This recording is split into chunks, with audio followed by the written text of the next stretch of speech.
I'm Alyssa, and today I'm sharing with you my June 2019 favorites. Hopefully these aren't as late as my previous favorites, but don't hold me to that. But if you're new to my channel and haven't seen my geeky favorites or just favorites, that's where every month I list movies, TV shows, video games, books, etc. that I've loved, and I hope to inspire some of you guys to check those things out. So grab a pen and paper, your phone, get a snack, a drink, whatever, sit down, relax, and let's just chat about geeky stuff. I do have to say this month is only containing movies and TV shows. There weren't really any games or books that truly blew my mind this month, so keep that in mind. I'm sorry if you love those categories, but let's delve into the movies. And if you want to see every movie I rate and read my reviews for those movies, I never learned to silence my phone during videos. I should learn that. Follow me on Letterboxd, and I'll follow you back. It's really cool. You can rate and review movies. Any movie, basically, sometimes even TV series. And it's just a lot of fun. I have so much fun with this app. It's stupid. I'm not sponsored. I just love Letterboxd a lot. So, without further ado, my favorite movies of June 2019, which does not mean they came out in that month, but you get the gist. First up is Rocketman. I've always been a semi-fan of Elton John's music. I definitely loved songs like Your Song, Rocketman, and Tiny Dancer before, but seeing this film and seeing this biopic of his life was so inspiring, and hearing all these songs that some I didn't even realize were Elton John, it reignited that love for me and made me love his music even more, and I love this movie. It's fantastical. It's meant to be larger than life, but it's also very emotional. You see how he went from being Reginald Dwight to Elton John, this mega famous superstar. You see his struggles throughout his journey of fame, dealing with people backstabbing him, leaving him, his struggles with substance abuse. You see all this stuff, and Taron Egerton is wonderful as Elton. He is a phenomenal singer. He looks and acts just like Elton. And so many of the pictures that they show at the end of the credits, they look like mirror images. It's crazy. Richard Madden is fantastic as John Reed, Elton's first paramour, I would say, / manager. I also love Jamie Bell as Bernie Taupin, who wrote songs for Elton to sing, and they've been collaborators for a very long time. I think this is a very well done documentary. It doesn't shy away from the dirty, gritty, ugly things like Bohemian Rhapsody did. I love Bohemian Rhapsody, don't take that as shade, but Rocketman actually gets down into Elton's life, both the good and the bad, and I just loved it. I think Taron should be nominated for Best Actor at the Oscars this year. He was that great. Next up is The Guilty, and this is a hidden gem of a film. It's currently on Hulu, and it is a foreign film, but The Guilty centers on one man who works at an emergency dispatch call center, and he directs calls that are emergencies to the police. And one night he gets a call from a woman who has been kidnapped, and she has kids who are left at home, and he has to figure out how to save the kids, save the woman, figure out what's really going on. And it's a very tense movie. It's very claustrophobic because it takes place pretty much in one singular room. Is centered on one guy. It's a very close-up shot of him the entire movie, and you also learn more about his background as the film goes along, and it's just such an enthralling ride. I was captivated every minute, every second of this film. I highly recommend you watch it because it's fantastic, and even though I did guess what the story was going to turn out to be, still I had a great time, and I highly recommend you watch it because I haven't heard anybody talk about it, and it's really, really good. Next up is Hotel Mumbai. Again, I feel like this movie flew under the radar for a lot of people. I know it didn't come to theaters here, but Hotel Mumbai is based on the true story of a terrorist attack that happened at the very famous, very ritzy Taj Hotel, and it features amazing performances from Armie Hammer, Dev Patel, and I'm going to try to say her name correctly, Nazanin Boniadi. Also Jason Isaacs as this jerk. He is phenomenal.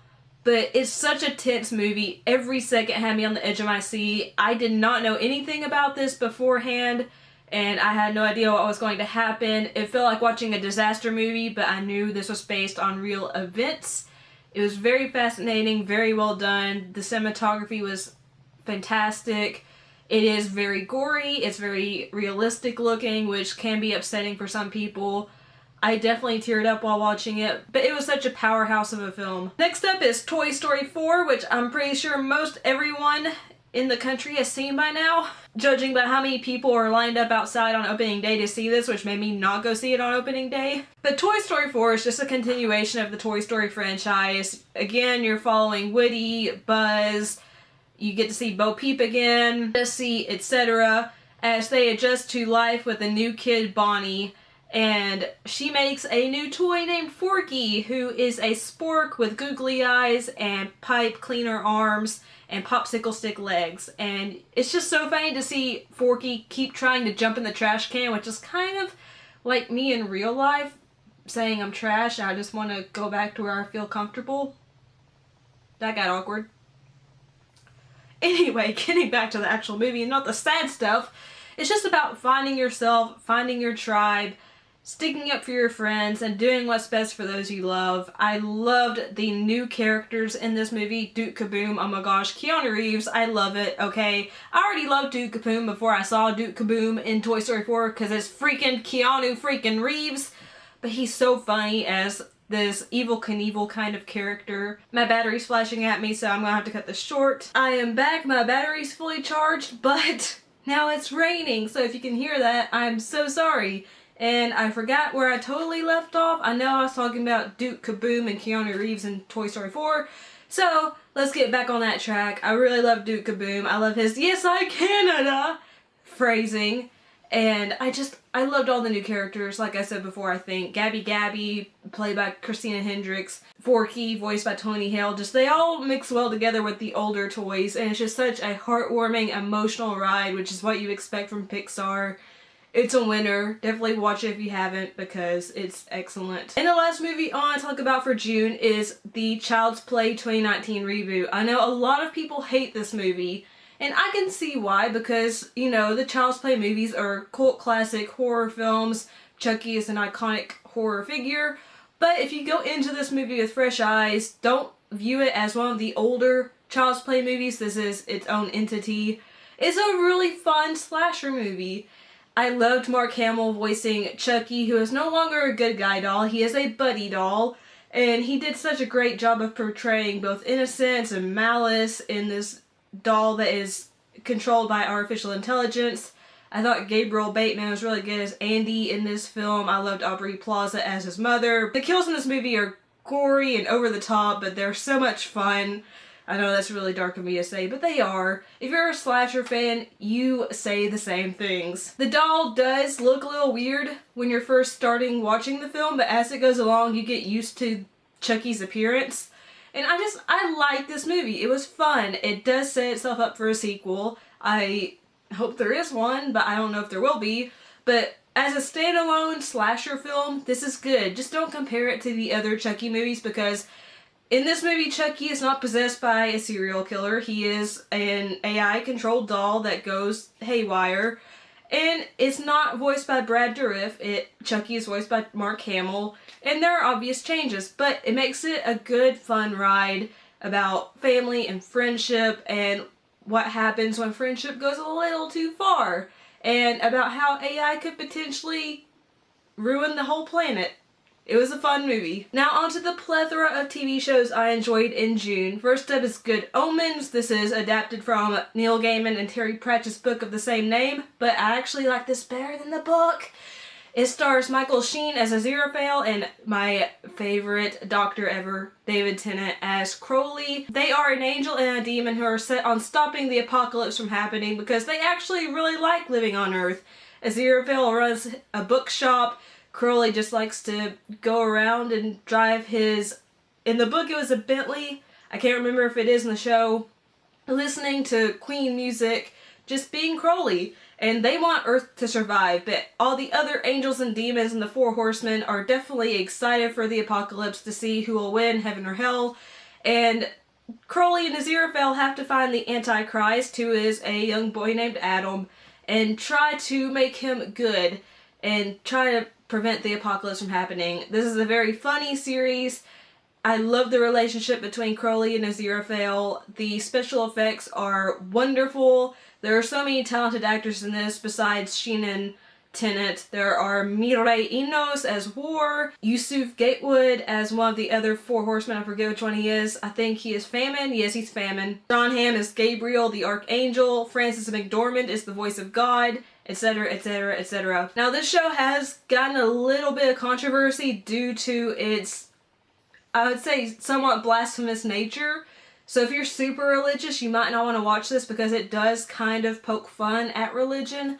But it's a fun ride, and it's genuinely hilarious, and it just has so many elements going for it. I did think it was funny that people petitioned Netflix to cancel this series when it's an Amazon Prime show. That was hilarious. But this show is phenomenal. In my opinion, better than the book, and I highly recommend you watch it. It's only 6 episodes long, so you can easily binge it. Next up is Black Mirror Season 5. I know not everyone was crazy about this season, but I really liked it. There's only 3 episodes. Striking Vipers, which stars Anthony Mackie and Yahya Abdul-Mateen II. Smithereens, which stars everyone's favorite hot priest at the moment, Andrew Scott and Damson Idris. And the last episode, Rachel, Jack, and Ashley 2, which stars Angourie Rice, Madison Davenport, and one unknown named Miley Cyrus.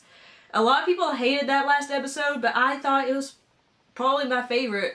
I don't know, maybe Smithereens. It's tied with Smithereens. Striking Vipers was my least favorite, but this is the least Black Mirror season out of all the Black Mirror seasons so far. It does feature technology, but it's more about how technology is a part of our lives and not how it's ruining our lives. So it is kind of a departure, and that's a reason I think some people don't like the season as much. The themes of the episodes are different from the typical Black Mirror themes, but I think the acting is excellent in every episode. The special effects are great. The tension each builds is wonderful. They each feel like their own movie, and I think it was a really well done season, and it is a refreshing change from the past episodes that were somewhat depressing and sometimes terrifying. So just go into season 5 knowing it's a little bit different, but have an open mind. It's a wonderful show, and I'm excited for the continuation of Black Mirror. Next up is an anime that I just fell head over heels for, and that's Agretsuko.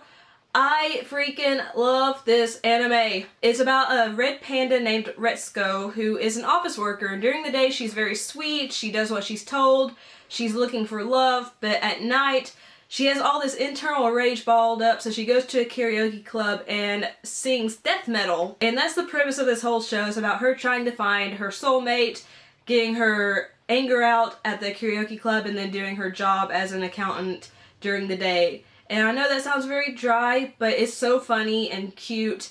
And I was surprised. I did not realize this was a Sanrio property.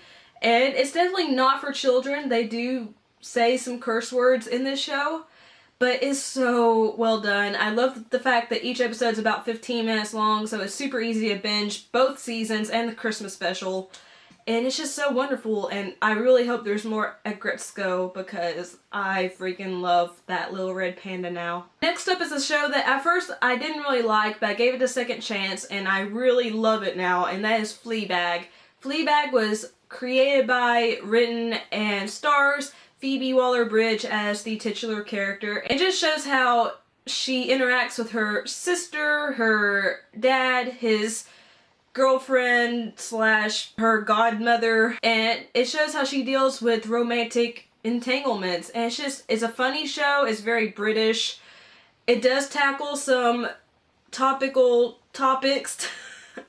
Again, it has hot priest Andrew Scott, who is actually hot priest in the second season of this show, which he's wonderful, by the way. I love Andrew Scott. I think the second season's actually better than the first season, and I do believe it's only a 2-season show. I believe Phoebe Waller-Bridge intended this to end after the second season, which the way it ended will not appease everybody, but I think it's representative of life. I think it's very well done. I think Phoebe Waller-Bridge wrote a show that can connect with a lot of people. And I would say if you love British humor, if you love shows that are relatable, definitely check out Fleabag. It's on Amazon Prime. I also really love that she breaks the fourth wall by speaking directly to the camera in every episode, and it's also poked fun at in the second season, so again, I cannot stop gushing about Fleabag. I gave it a second shot, so if you watched it, wasn't crazy about it, maybe give it another shot. See if you're still not crazy about it, but I freaking love Fleabag. The other show I really loved this month was Big Little Lies Season 2. It's only about 3 episodes in right now, but it's very strong. I love Meryl Streep, who is playing Alexander Skarsgård's mother. I think the entire cast of females are phenomenal. Reese Witherspoon, Nicole Kidman, Zoe Kravitz, Shailene Woodley, Laura Dern, all phenomenal. This is based off Leanne Moriarty's novel of the same name, and this second season is a continuation of the first season. And I cannot say what really happens in the second season because that's a spoiler for the first, but just know this show focuses on 5 mothers whose kids all attend the same school in Monterey, California, and they all have different personalities, the kids and the mothers, but they come together, they clash, and it's just a look at female friendship and female empowerment and family dynamics, and it's very well done. And the last show and last thing I want to talk about this month is The Handmaid's Tale Season 3.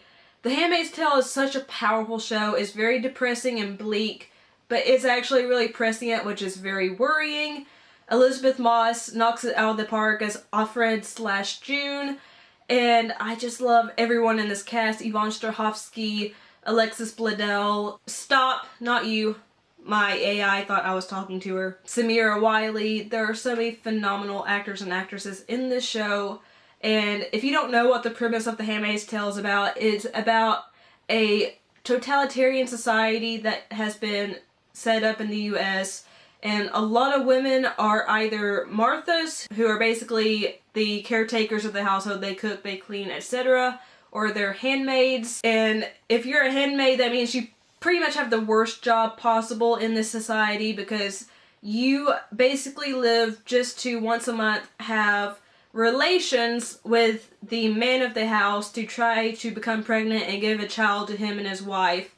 And it focuses on Offred, who is a handmaiden, but it's really interesting because it shows flashbacks to her previous life before this country went into this state where she had a husband and a daughter. It shows what happens to her husband and daughter, and it's just so powerful. The relationships between all these characters are fascinating. There are a lot of shocking moments, a lot of depressing moments, moments that will make you cry, gasp. I'm loving this 3rd season so far, and I'm just such a huge fan of this series. So those are all my favorites for June. I hope you enjoyed this video. If you did, leave a like. Let me know down below in the comments what you loved in June. If you loved any of the things I mentioned, share that so we can bond over it. But even if you don't have anything to really say, leave an emoji down below because that helps me out tremendously. Share the video if you liked it because that also helps out tremendously. If you're new here but you haven't subscribed yet, click that subscribe button. And even if you are subscribed but you haven't tapped the notification bell yet, please do so. That helps ensure that my videos pop up in your sub box and that you get to watch them. If you'd like to follow me on social media sites, those are all linked in the description box below the video. I love you guys. Thank you so much for watching. You're always my favorites. Bye!